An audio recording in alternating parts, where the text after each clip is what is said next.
Good evening, everyone. This is Giz here to speak about the round of 33 summary of Serie A, and we are going to cover in this video and very important games in Serie A Calcio Italian football league, and we're gonna cover Monza versus Napoli, Roma versus Verona, Bologna versus Inter, Milan versus Atalanta, Parma versus Juventus, Genoa versus Lazio, Cagliari versus Fiorentina. In the beginning, I'm gonna speak. I wanna go in the order of the games which actually played on some days, different days of the week. So Monza, I will start with Monza versus Napoli. Indeed, in this game, Monza made life very difficult for Napoli in this match and will be able to give a hard time for Napoli. Napoli could not score until the last 15 minutes through his player Scott McTominay. Everybody knows who follow Serie A that Monza are on the margin of relegation. I'm going back to Serie B and they are in very difficult situation. So that forced them to play very good game, very competitive game versus Napoli. Napoli could not create a lot of chances because Monza was controlling all the key players, especially Lukaku and McTominay.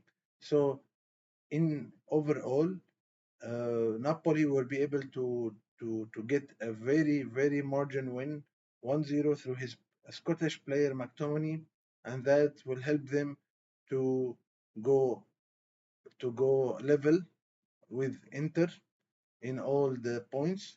And now there is a big possibility of a game between if Inter and if Inter and Napoli were were they tied on points to play a one playoff game to determine the title. The second game in our video is Roma versus Verona. Actually, the game happened in El Olimpico in Rome, and Roma got a win. Roma scored one goal in the beginning of the game. Then it that was enough for Roma to secure a point, and actually it was kind of not very attractive game in the terms of tactics, in the terms of the fluidity of the game. So not much to talk about this game, nothing interesting except that Roma, by the least effort, by the least amount of attention, and they just score one goal and they keep the game tight, and let's say they killed the game after the 1-0. Roma will be able to win 1-0 and secure the 3 points to keep their hopes and the fighting for the Champions League. The third game in our video, it's a very important game in terms of qualifying to Champions League or to fight for in the title race. Bologna had uh, Bologna had encountered Inter in Renato Dell'Ara. Everybody knows who follows Serie A that Renato Dell'Ara is one of the most difficult stadiums for Inter. And actually, Bologna played the game the way they wish. They stopped the key players in Inter, and and Inter were not be able to make play on the counter attack the way they like to play. So Bologna, as usual, and Renato Dellara, very strong team, very systematic team. They press the opponent in all parts of the field, and they will be able to, I can say, snatch a goal in the dying moments of the game at the 93rd minute. At the 93rd minute, through their talented player Riccardo Orsolini.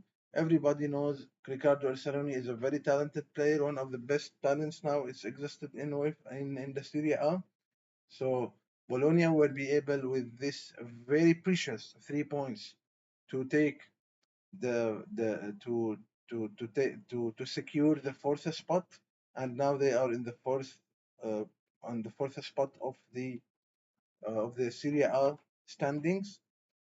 So so Inter, of course, continued to suffer because of the schedule.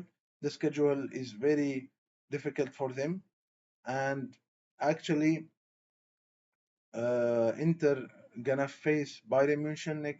Sorry, they passed already. They were succeeded in qualifying to a semi-final of Champions League, and I think Inter has to focus on Champions League or Serie A because I don't think it's easy. It's doable for them to win to both titles, especially after their loss in Coppa Italia semi-final against AC Milan.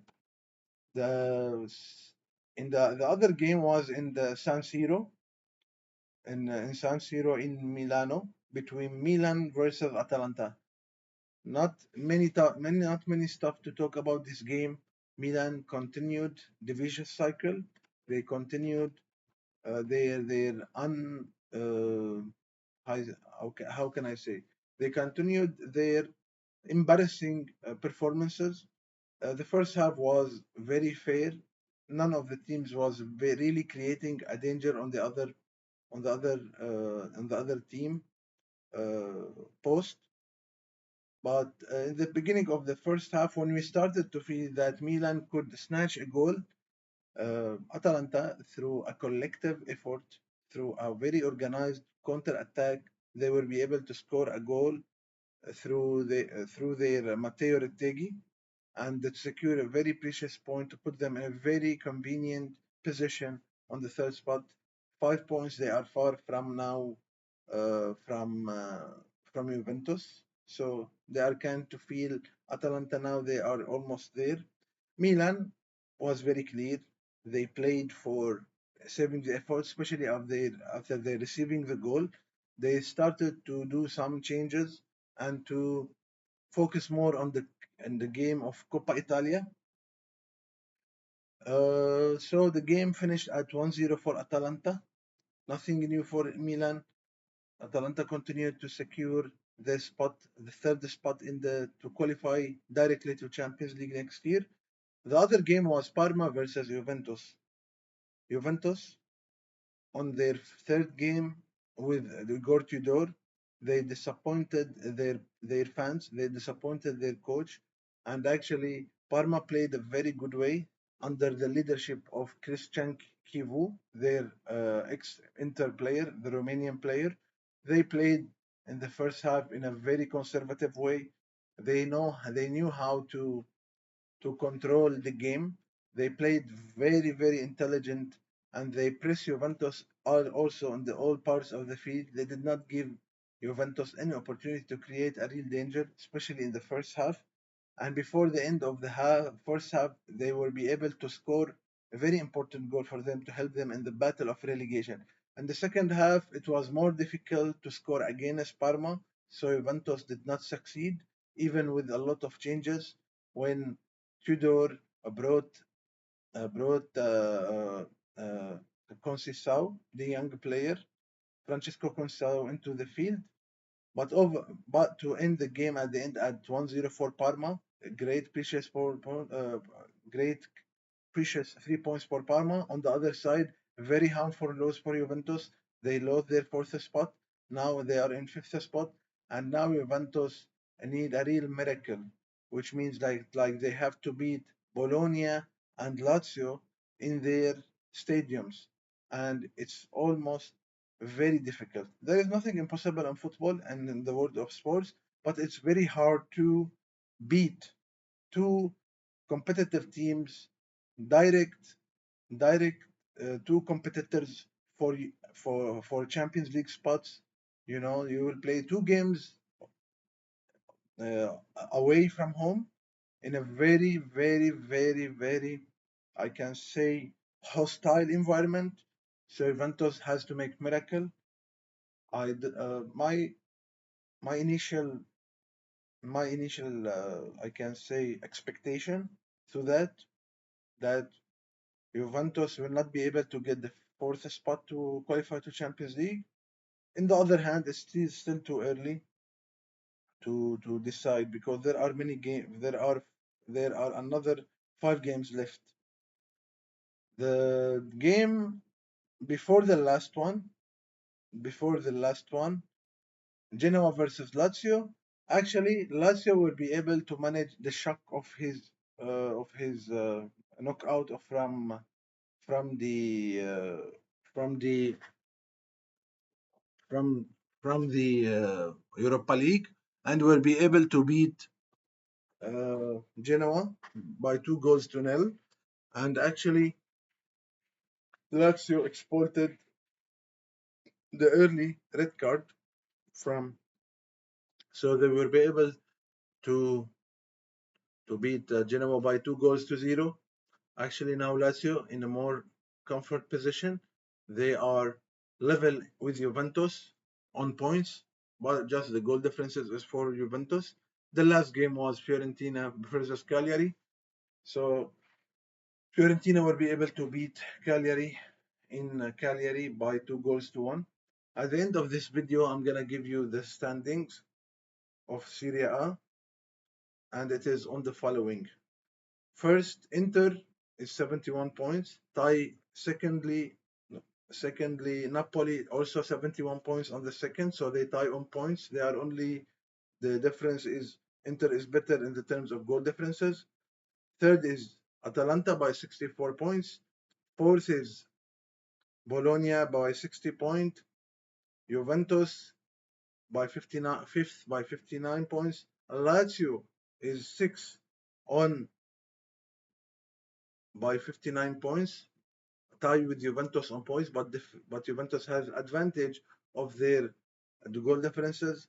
Roma is very near from the fourth spot. Roma is 57 points. So let's say any slip from Bologna or Juventus or Lazio, Roma will be more nearer to Champions League. Fiorentina has 56 points on the eighth spot, and Milan is ninth. And I'm gonna give a brief explanation. Congratulations to Inter for passing for the next stage of Champions League after beating Bayern, and also congratulations to Fiorentina, and who will be able to qualify to semi-final to play against Real Betis at the end. Also, I want to thank all the fans in Italy, and especially the fans of Lazio, who were very supportive to the team actually in the Olimpico. I wish them success in their next adventures. That was for everything for today. I just want to say, if you like my video, please give me the like, subscribe to my channel, and also please share the video with your friends and your family and your community cycles. Thank you and have a great evening.